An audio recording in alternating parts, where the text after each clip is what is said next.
10 ta tekin mashinaning 3-chisi ham o'zini o'rinli egasini topdi. Andijon viloyati Shahrixon tumanidan Alijonov Botirjonga nasib qildi. Botirjon, bu mashinani tekinga olish uchun nima qildingiz? Avvalambor Xudodan so'radim, sababini qilib sizlarga obuna bo'ldim. Ota-onamning xizmatini qilib, duolarini olib, mana tekin nasib qildi menga. Haqiqatdan o'rinli joy ekan, Xudo sizga nasib qildi, chunki bular oilada 6 nafar odamning ichida yagona ishlaydigan, pul topadigan odam ekanlar. Otalari ham, onalari ham nogiron ekanlar. Alloh shifo bersin.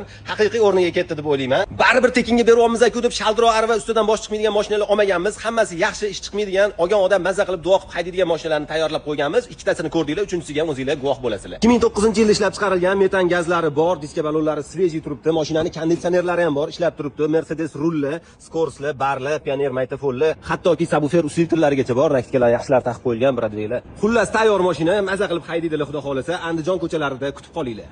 Mabodo hali eshitmaganlar bo'lsa, biz 10 ta mashinani tekinga beryapmiz. Mana bugun 3-chisini topshirdik, xudo xolasa. Hali 7 tasi oldinda kutib turibdi. Shunchaki bizani Telegram va Instagramimizga va mana shaxsiy Instagramimga obuna bo'lgan odamlarga beryapmiz. Hech qanaqa qo'shimcha shartlari yo'q, chunki bu haqiqiy giveaway. Qo'shimcha shartlar qo'shilgani u biznes bo'ladi. Biz haqiqiy giveaway o'tkazyapmiz.